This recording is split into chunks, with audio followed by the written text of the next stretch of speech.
Assalamualaikum warahmatullahi wabarakatuh. Halo semuanya, perkenalkan aku Najwa. Jadi di video ini aku mau bahas tentang komponen-komponen hardware yang ada pada laptop. Nah, aku bakal bahas pengertian, terus fungsi-fungsinya, dan juga jenis-jenisnya. Nah, kita langsung masuk aja ke pembahasan. Nah, sekarang kita masuk ke pembahasan komponen-komponen hardware-nya. Yang pertama itu ada casing. Casing itu bagian terluar dari laptop. Nah, fungsinya untuk melindungi laptop itu dari debu, terus air, benturan. Nah, terus juga dengan adanya casing itu bisa buat tampilan luar laptopnya terlihat lebih estetik. Nah, komponen yang kedua ada keyboard. Nah, keyboard itu fungsinya untuk memasukkan data berupa angka, terus huruf, terus simbol. Nah, selain buat ngetik juga keyboard dipakai buat navigasi, terus untuk shortcut sama kontrol aplikasi. Nah, untuk jenis-jenis tombolnya bisa dilihat di sini.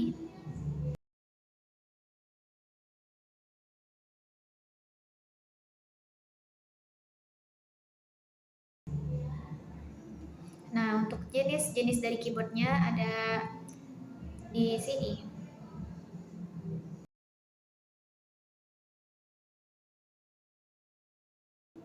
Nah, komponen yang ketiga itu ada touchpad. Touchpad itu pengganti mouse di laptop. Nah, fungsinya itu bisa buat mengklik, terus geser kursor, zoom, terus multitouch gesture. Itu misalnya kayak uh, dua jari buat nge-scroll, terus tiga jari buat ganti jendela. Nah, terus jenis-jenisnya itu ada dua, misalnya ada yang nyatu langsung sama tombol klik kiri kanannya, terus ada juga yang terpisah. Oke, selanjutnya komponen yang keempat ada baterai. Nah, baterai ini adalah sumber daya portable laptop. Nah, ada beberapa jenis baterai nih yang ada seperti di gambar ini.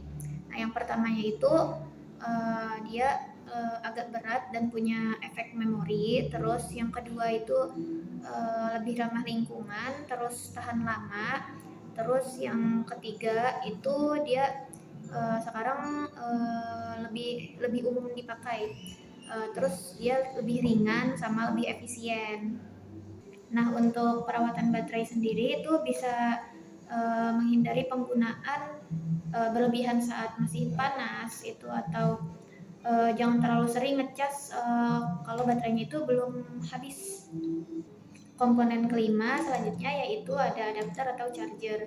Jadi adapter itu punya peran untuk mengubah arus listrik dari stop kontak jadi arus DC yang aman buat laptop. Nah, jadi adapter itu juga bisa menghidupkan laptop meski tanpa baterai, tapi itu nggak boleh dibiasakan. Nah, komponen keenam itu ada kipas. Kipas itu buat menjaga suhu laptopnya tetap stabil. Karena kalau laptop itu panas berlebih, dia kinerjanya bisa turun, terus jadi bisa rusak.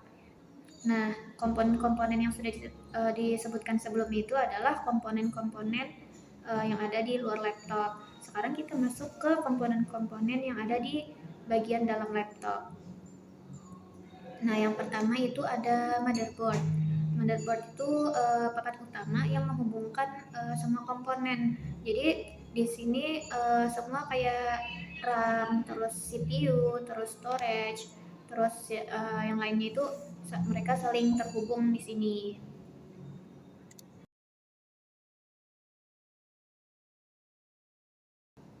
Komponen selanjutnya yaitu ada prosesor atau CPU. Nah, prosesor itu ibaratnya kayak otaknya laptop. Tugasnya itu buat mengolah data, terus kayak menjalankan semua perintah. Nah, semakin tinggi kecepatan dan jumlah core-nya, makin cepat juga kerja laptopnya. Terus juga jenisnya itu beragam, kayak Intel, terus AMD, terus sampai prosesor untuk server atau mobile, seperti itu.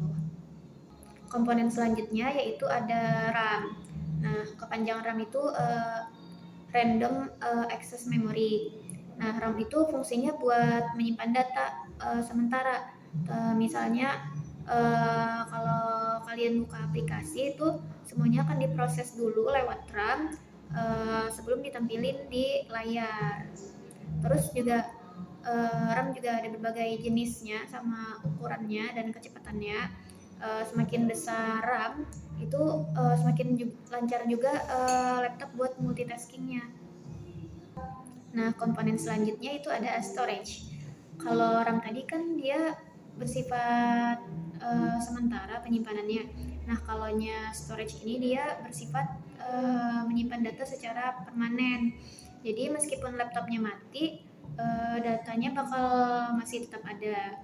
Nah, untuk jenis-jenis dari storage itu ada HDD, terus SSD, terus ada flash drive, terus juga ada cloud storage. Nah, eh, perbedaan dari RAM sama storage itu ada di kecepatan dan fungsinya.